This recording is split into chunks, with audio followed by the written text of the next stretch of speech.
Voyons avec Grégory Fontana qui nous a rejoint quelles sont les législations qui se durcissent un peu partout dans le monde. Bonsoir Grégory, des législations de plus en plus dures, à commencer par donc les Maldives. Oui, et vous en conviendrez, en voyant les images des Maldives, on ne peut que rêver, le paradis des touristes, mais bientôt l'enfer pour les fumeurs. Et ça, c'est l'initiative de son président qui veut faire la toute première génération sans tabac dans le monde.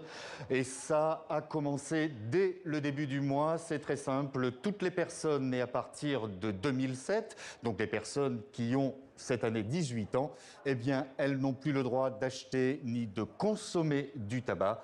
Cette jeunesse est d'ailleurs au cœur des campagnes de communication, comme vous pouvez le voir, et à travers des témoignages qui vantent notamment tous les bienfaits du sport. Et pour ceux qui n'auraient pas compris le message, la répression se veut exemplaire, voire même intraitable, avec en ligne de mire les buralistes. La vente de tabac à des mineurs, c'est une amende de 2800 € dans un pays où le salaire minimum, c'est 30 fois le salaire minimum aux Maldives. Une amende donc énorme encourue, Grégory, mais ce n'est pas tout, les Maldives vont encore plus loin. Oui, puisque la cigarette est également interdite depuis le début du mois à tous les touristes.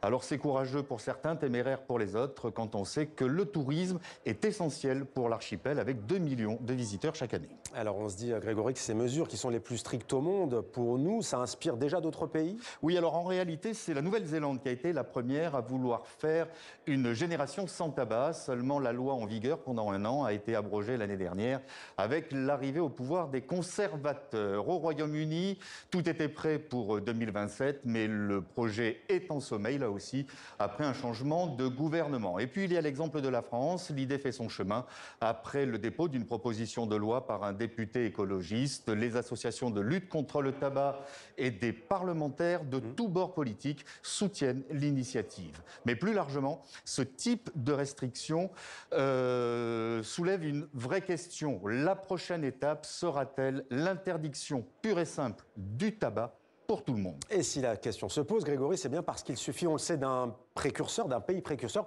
pour que d'autres lui emboîtent le pas. Oui, et c'est le cas de l'Irlande en 2024, puisque ça a été le tout premier pays à interdire le tabac dans les lieux publics. Aujourd'hui, ils sont 151 pays dans le monde à suivre cet exemple. Il y a un autre exemple, celui du Mexique, où depuis 2 ans, la consommation de tabac est interdite absolument partout, sauf à la maison.